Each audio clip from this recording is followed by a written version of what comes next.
recruiting and having invested partners is so critical. I used to tell people coming into my smaller organizations, you are literally X% of the culture, right? If there's 100 people, you are 1% of the culture. So please, as you're navigating your day, make sure you're conducting yourself like someone you would want to work with, because it is so critical to forming that early stage culture. Hi, I'm Adam Howe. I'm a partner at Heidrick Struggles based in New York City. In today's podcast, I'm speaking to Shawn Bushouse. Shawn was most recently the president of emerging brands for Nestlé Health Science. Shawn's career has seen him work on multiple sides of large and small businesses, from startups shipping their first order to global conglomerates like Kellogg's and Nestlé. Shawn has been on both sides of M&A, having scaled, sold, and acquired businesses, and has led VC and PE-backed businesses, and also advised on behalf of both VC and PE. Shawn, thanks so much for coming on to our podcast. Yeah, thank you, Adam. I appreciate you having me. So Shawn, to kick us off, what are your biggest lessons on being an effective executive in both a startup scale-up and inside a corporate? And what do you see as being the biggest differences and similarities in these environments as a leader? It really has been just an amazing journey. I think to your initial question around lessons and differences between startups and large organizations, I'd say the good news is across nearly all these environments, people are people. So at the core of any business, I think the fundamentals are largely similar. Employees rally around people they respect. They work hard and super passionately if they're able to align with the mission of the business.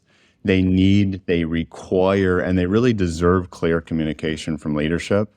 And we need to make sure they understand how their efforts fit into the broadest picture. So a lot of similarities on the people side. I think the primary differences lie in the ways of working. So if we think about the differences between the environments themselves, there's a pacing difference for sure, right? In an early stage business, we're likely going to talk about hours and days. When we take an action, it's assumed that we're going to get moving on those pretty quickly. Whereas in our larger organizations, we may have the luxury of periods and quarters to move and execute that structure. The scope of work is also quite a bit different. The broadness of the large-scale organizations versus the specific nature of a lot of the actions in our early stages are definitely evident reasonably quickly. Even if we look at the employee base themselves, the core competencies are organized a little bit different, right? Employees tend to be a little more specified in our larger organizations with very technical capabilities, where a lot of times in our earlier stage businesses, there's a broader hat being worn by each employee. And then you see the technological differences, right? Large business will probably have large scale ERP, a lot of tools, whereas sometimes in our earlier stage businesses, we do see, a little bit more manual execution, a little more ad hoc nature versus the scale of our large stage. But at the end of the day, despite a lot of these differences, if we act very intentionally with our people strategy and acknowledge that there is a difference in the ways of working, I think the career benefits of having exposure to both sides are just immense. And I highly recommend, if our listeners have the opportunity to see the other side of the coin from wherever they are, take it. Yeah, really interesting. I mean, there are some differences as you share, some obvious ones and some that are kind of subtle and nuanced. And I guess given that, I'm really curious about changes you had to make to your own personal leadership style as you transition between these two different types of organization. And if there was a specific thing or two in either situation that you decided to do or not do in your first 100 days. Yeah, that's a good one. I mean, I really spent, if I think about my own career, I spent the first 10 plus years at Kellogg's, right? A Fortune 500 company, great organization. And then I moved after, over a decade of time in that universe into an early stage sub $50 million of revenue environment. And the first thing I had to adjust was the scope of work, right? The primary focus of our organization in large businesses is very leveled strategically and multiple quarters out, as I mentioned, from a timeline standpoint. Day one in an early stage is going to present a lot of very short interval problems and opportunities that really require you to have a deeper technical knowledge of the functions that you oversee. So in exaggerated terms, you could easily in an early stage environment have a day where you go from next year's marketing plan to union negotiations to how are we going to meet payroll next week, all in a span of just a few hours. in an early stage. And frankly, that's part of the fun. There's a lot of camaraderie and amazing times to be had during that. So in the first 100 days, and realistically during the recruitment process, I think you really want to deep dive into the business, meet everyone that you can, and acquire a much deeper technical understanding of how things work so you can acclimate to the pace and that scope of work and see the world through the lens that the average employee has in that organization. Then you can apply many of those great practices and core processes that you've learned in the large structured organization.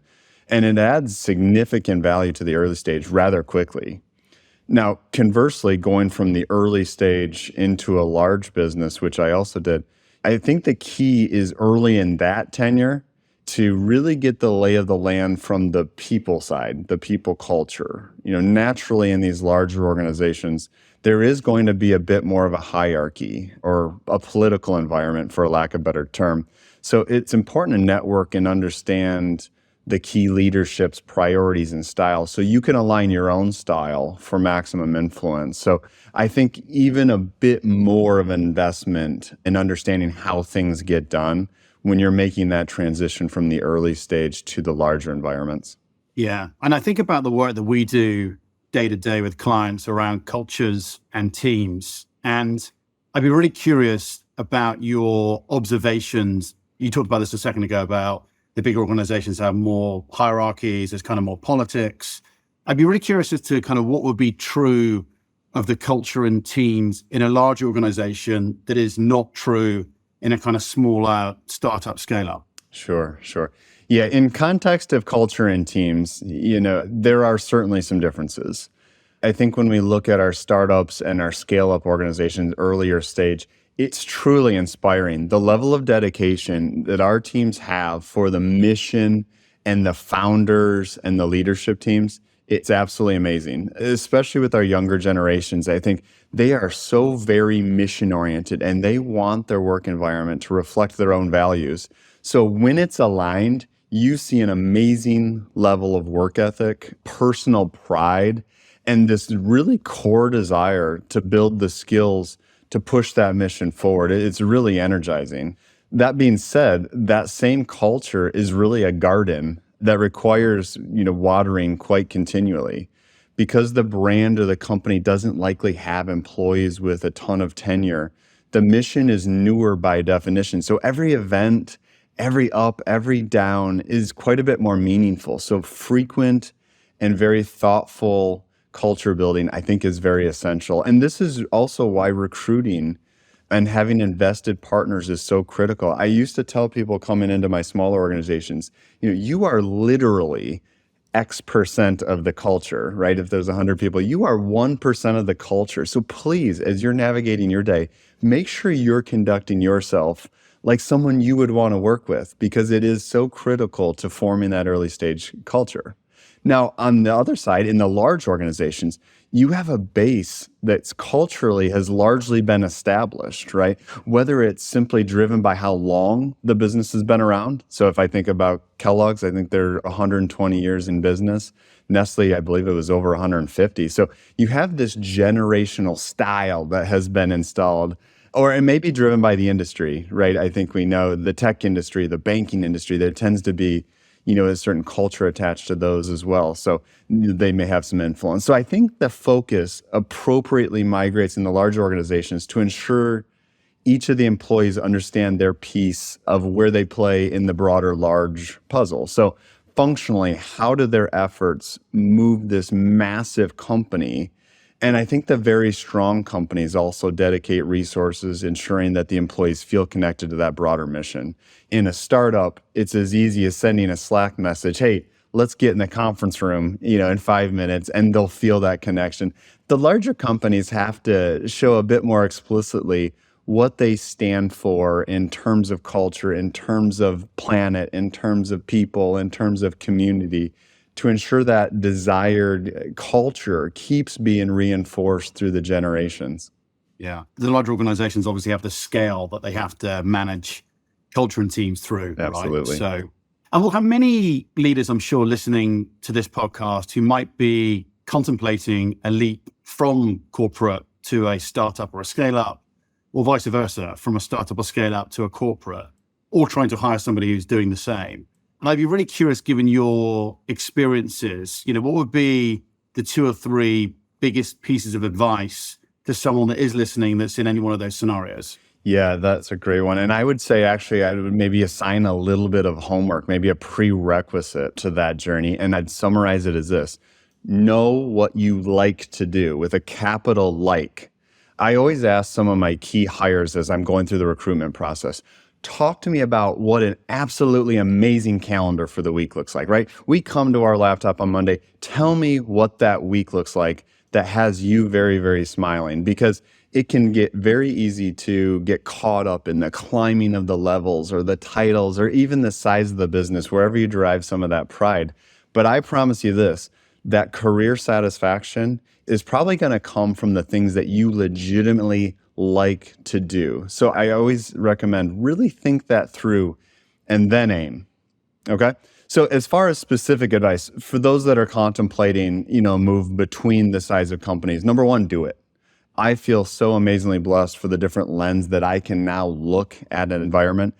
And that pays off in so many ways. It pays off as I'm vetting personally, new opportunities. It pays off relating with all kinds of employees, bringing that scrappiness of the startup culture to big business, and then the rigor and strategy of larger business to the startups.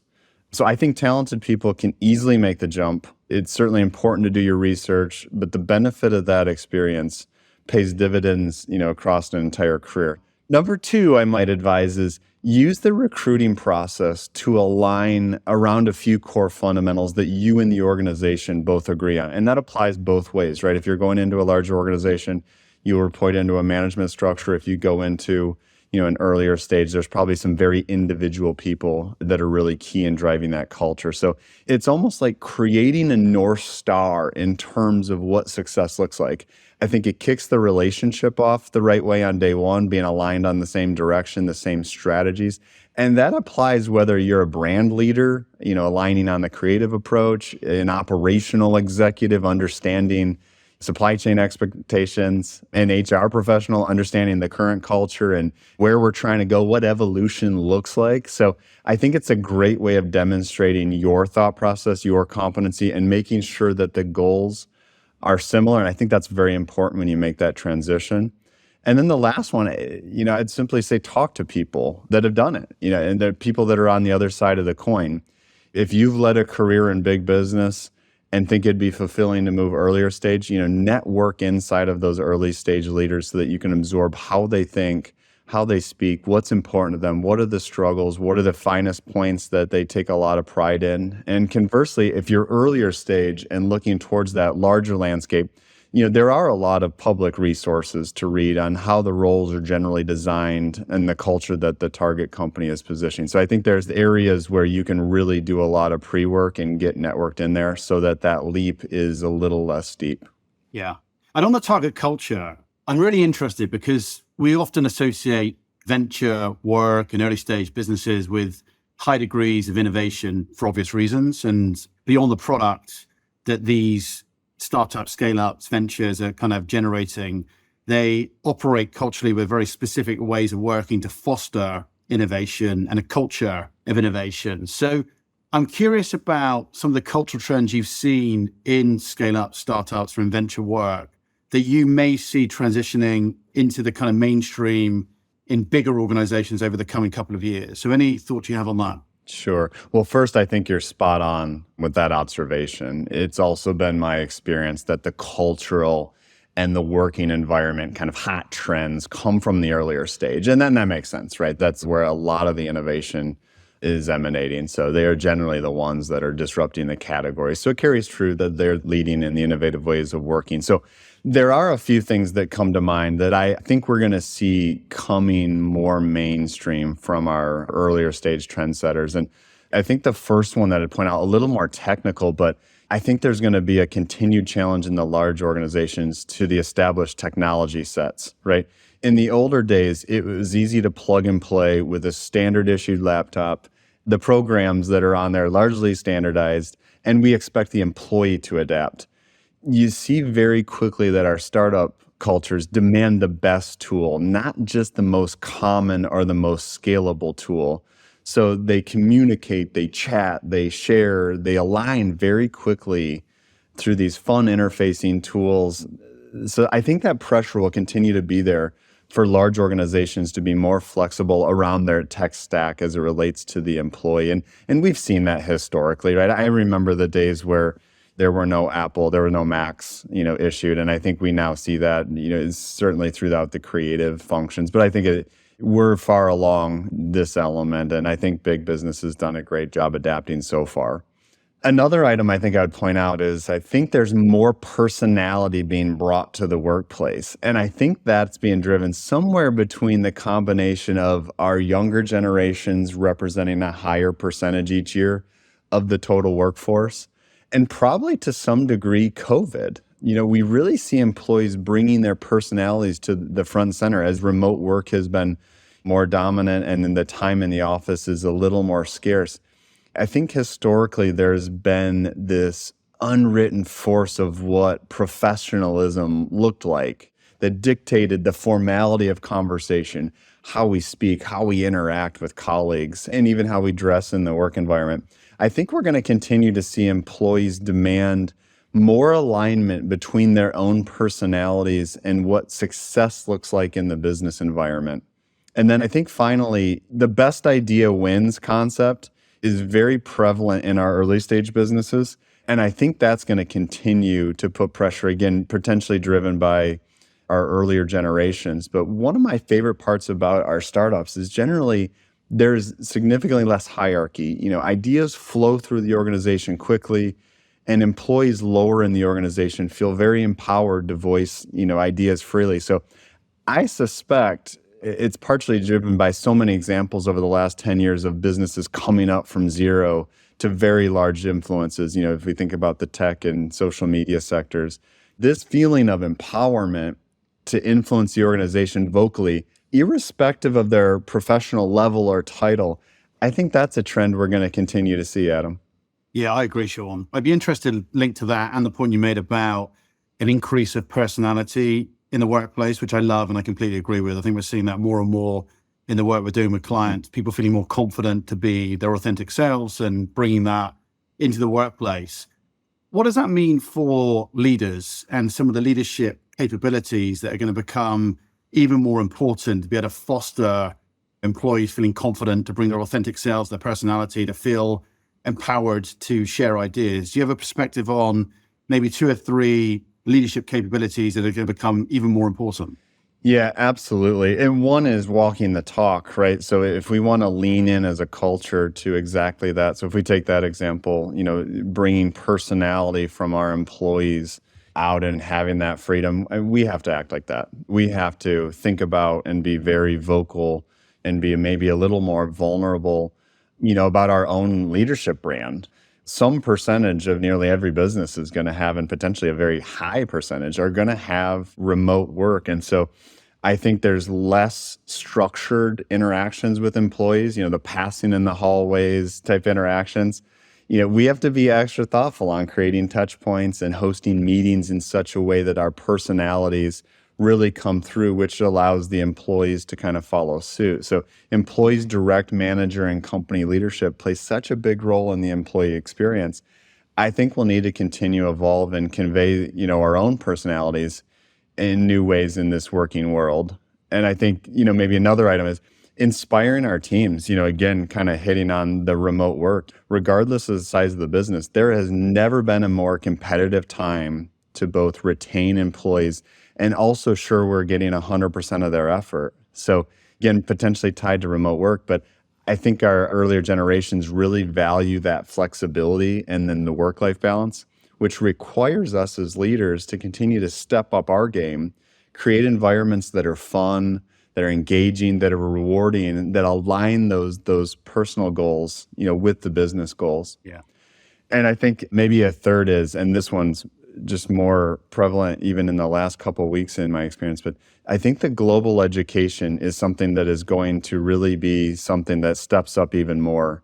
we continue to be more exposed to different cultures around the planet. And it's now a fairly rare occurrence that I look at a business that doesn't either currently participate in international trade or have it in the short range operating plan. So with direct to consumer becoming so prevalent, that cross-border trade, and it's just clearly something that our functional leaders and our general managers are going to have a better understanding of the globe. And I think that just helps position leaders in a great way as they're talking to their employees, and we're setting up our own leadership brand to be maximum effectiveness. Great point, Shawn. We could talk about this all day, but I know that we're keeping you from something else. So we really appreciate you coming onto the podcast. This has been a fascinating conversation, and your experience of going from scale-up, startup into corporate and back again is really interesting. So we really thank you for giving us your time, and we look forward to seeing you soon. Absolutely. Well, thanks for having me, and I really appreciate it.